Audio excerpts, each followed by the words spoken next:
Houthi Iraq கூட்டு தாக்குதல், காசாவில் போர் நிறுத்தப்படும் வரை இஸ்ரேலுக்கு பகிரங்க எச்சரிக்கை விடுத்த ஏமன். சிரிய அதிபர் எங்கே? ஸ்கெட்ச் போட்டு கொடுத்த ரஷ்ய ஊடகங்கள் வெளியிட்ட செய்தியால் பரபரப்பு.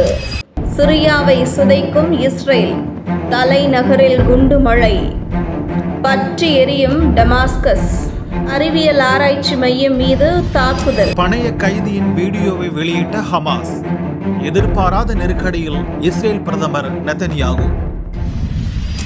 தூக்கில் இடுவதற்கு 30 நிமிடங்கள் முன்பு நடந்த அதிசயம். சிறிய சிறைகளில் இருந்து கைதிகளை விடுவித்த கிளர்ச்சியாளர்கள். மரண தண்டனையில் இருந்து தப்பிய 54 கைதிகள்.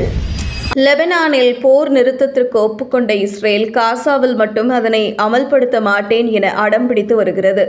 இதற்கு மத்திய கிழக்கு நாடுகள் கண்டனம் தெரிவித்து வருகின்றன. இருப்பினும் காசாவில் நாளுக்கு நாள் இஸ்ரேல் ஆக்கிரமிப்பு படைகளின் கொடூர தாக்குதல் தொடர்ந்து வருகிறது. ஏற்கனவே காசாவை கைவிட மாட்டோம் என ஹிஸ்புல்லா தெரிவித்திருந்த நிலையில், இஸ்ரேலுக்கு பேரதிர்ச்சி கொடுக்கும் வகையில் ஏமனின் ஆயுதப்படையான ஹவுதி திடீர் தாக்குதலை நடத்தியுள்ளது. ஈராக் போராளிகள் குழுவுடன் இணைந்து ஏமன் படை ஆக்கிரமிக்கப்பட்ட தெற்கு பாலஸ்தீனத்தில் அதிரடி தாக்குதலை நடத்தியதாக ஏமன் ஆயுதப்படையின் செய்தி தொடர்பாளர் பிரிகேடியர் ஜெனரல் யஹ்யா சாரி தெரிவித்துள்ளார். காசா மீதான போரை கைவிடாத வரை தங்களது கூட்டு நடவடிக்கை தொடரும் என இஸ்ரேல் அதிபர் நெதன்யாகுவிற்கு யஹ்யா எச்சரிக்கை விடுத்துள்ளார். கடந்த டிசம்பர் 3ஆம் தேதி முதல் தொடர்ந்து 48 மணி நேரத்திற்கு இஸ்ரேலின் முக்கிய ஆக்கிரமிக்கப்பட்ட பகுதிகளை குறிவைத்து ஹவுதி மற்றும் ஈராக் கூட்டுப்படை ட்ரோன் தாக்குதல்களை நடத்தியுள்ளது.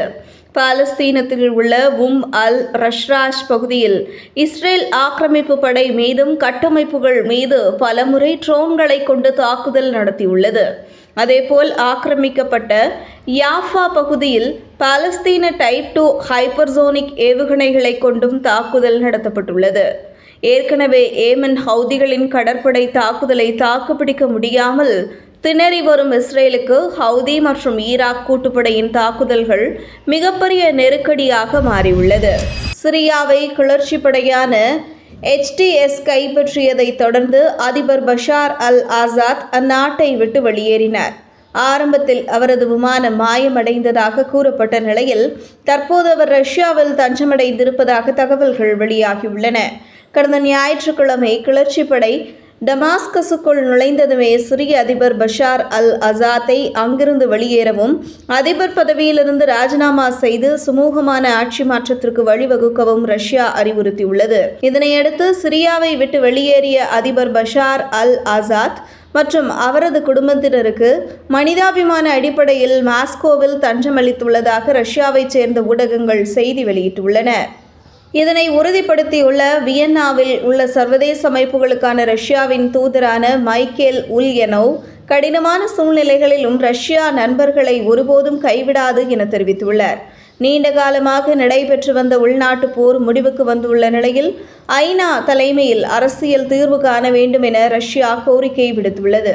மேலும் சிரியாவில் உள்ள ரஷ்ய இராணுவ தளங்கள் மற்றும் ராஜதந்திர நிறுவனங்கள் பாதுகாக்கப்படும் என சிரிய எதிர்க்கட்சி தலைவர்களுடன் ஒப்பந்தம் மேற்கொள்ளப்பட்டதாகவும், ஆனால் சிரியாவில் நீடித்து வரும் பதட்டமான சூழ்நிலையால் இந்த ஒப்பந்தம் எவ்வளவு காலம் தாக்குப்பிடிக்கும் என்பதற்கு உத்தரவாதம் இல்லை என்றும் செய்திகள் வெளியாகியுள்ளன. சிரியாவில் அதிபர் பஷார் அல் ஆசாத் ஆட்சி கவிழ்க்கப்பட்டதை அடுத்து இஸ்ரேல் அங்குள்ள முக்கிய இராணுவ தளங்கள் மீது தாக்குதல் நடத்தி வருகிறது. காசாவில் போரை தொடங்கிய இஸ்ரேல் அதற்கு எதிராக நிற்கும் நாடுகள் மீதும் தொடர்ந்து தாக்குதல் நடத்தி வருகிறது. அந்த வகையில் சிரியா மீதும் இஸ்ரேல் அவ்வப்போது தாக்குதல் நடத்தி வந்தது. தற்போது கிளர்ச்சியாளர்கள் சிரிய ஆட்சியை கைப்பற்றிய நிலையில் இஸ்ரேல் சிரியாவில் உள்ள இராணுவ தளங்கள் மீது இஸ்ரேல் வான்வழி தாக்குதல் நடத்தி வருகிறது.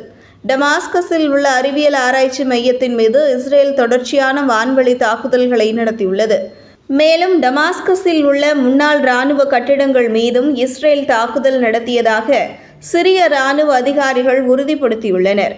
தெற்கு சிரியாவில் உள்ள ஆயுத சேமிப்பு கிடங்கு மற்றும் டமாஸ்கஸ் சர்வதேச விமான நிலையத்திற்கு அருகிலும் விமான தாக்குதல் நடத்தப்பட்டுள்ளது. தெற்கு சிரியாவில் உள்ள அல் கலக்லா விமான தளத்தையும் இஸ்ரேலிய விமானங்கள் குறிவைத்து தாக்கியுள்ளன. இந்த தாக்குதலை தொடர்ந்து சிரிய படைகள் பின்வாங்கியதாக கூறப்படுகிறது. இஸ்ரேலின் இந்த தொடர் வான்வழி தாக்குதல்களால் சிரியாவில் பல்வேறு முக்கிய கட்டிடங்கள் தீக்கிரையாகி வரும் வீடியோக்கள் இணையத்தில் வேகமாக பரவி வருகின்றன.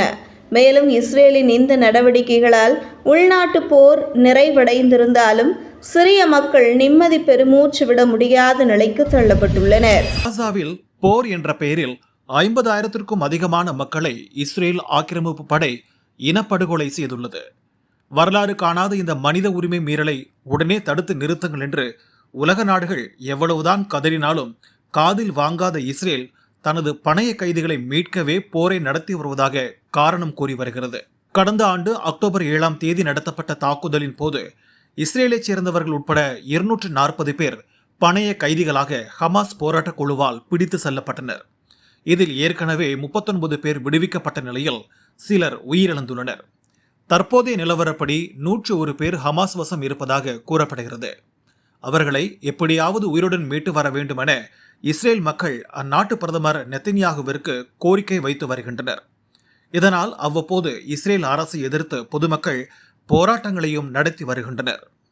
இந்நிலையில் பணைய கைதிகளின் நிலை குறித்து ஹமாஸ் வெளியிட்டுள்ள வீடியோ ஒன்று இஸ்ரேலில் பெரும் கொந்தளிப்பை உருவாக்கியுள்ளது. மடன் ஜாங்கவுக்கர் என்ற 24 வயது இளைஞரின் வீடியோவை வெளியிட்டுள்ளது.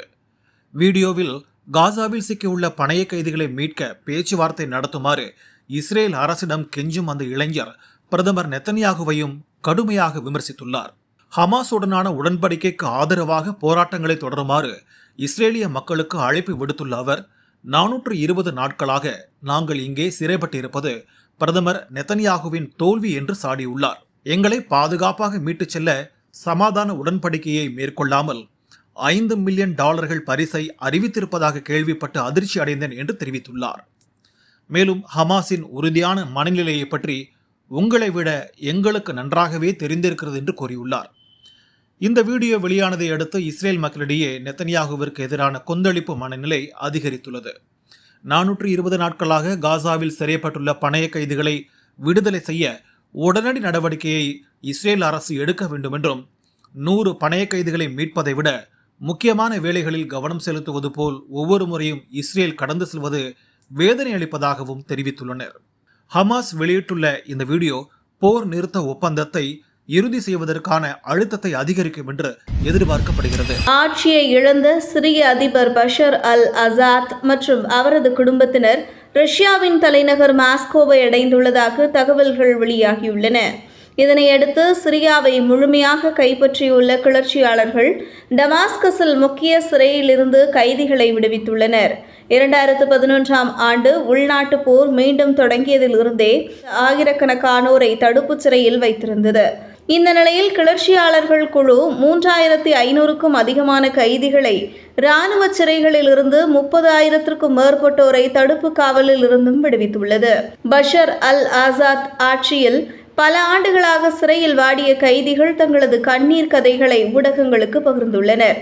இது தொடர்பான வீடியோக்கள் இணையத்தில் வைரலாகி வருகிறது. அதில் கைதி ஒருவர் சிறையில் எனக்கு பெயர் இல்லை, எண் மட்டுமே. இதனால் என் அடையாளம், பெயர் மற்றும் குணத்தையும் இழந்துவிட்டேன். நான் இறந்துவிட்டதாகவே எனது குடும்பத்தினர் முடிவே செய்துவிட்டார்கள். ஏனெனில் நான் இருக்கும் இடமே எனது குடும்பத்தினருக்கு தெரியாது என கண்ணீர் மல்க தெரிவித்துள்ளார். இதுபோல் சிறிய சிறையில் ஆயிரக்கணக்கானோர் அவர்களது குடும்பத்திற்கே தெரியாமல் பல ஆண்டுகளாக சிறையில் அடைத்து வைக்கப்பட்ட அவலம் அரங்கேறியுள்ளது. மற்றொரு கைதியின் கண்ணீர் கதை அனைவரையும் அதிர்ச்சியில் உறைய வைத்துள்ளது. ஏனெனில் அவரை தூக்கிலிடுவதற்கு சரியாக 30 நிமிடங்கள் முன்னதாக கிளர்ச்சியாளர்கள் குழு அவரையும் உடனிருந்த 2 கைதிகளையும் விடுவித்துள்ளது. அன்றைய தினம் மட்டும் 1 அல்ல 2 அல்ல 54 பேர் தூக்கிலிடப்பட திட்டமிட்டுள்ளது. ஆனால் கிளர்ச்சியாளர்கள் குழு ஆட்சியை கைப்பற்றியதால் அனைவரது உயிரும் காக்கப்பட்டுள்ளது. இந்த வீடியோவை உங்களுக்கு வழங்கியது www.aliaonlinestore.com. இந்த இணையதளத்தில் நீங்கள் ட்ரை ஃப்ரூட்ஸ், நட்ஸ், அதே மாதிரி குழந்தைகளுக்கு தேவையான டாய்ஸ் உள்ளிட்ட பல பொருட்களை நீங்கள் வாங்கிக்கலாம். ஒரு தடவை இந்த இணையதளத்தை விசிட் பண்ணி பாருங்கள்.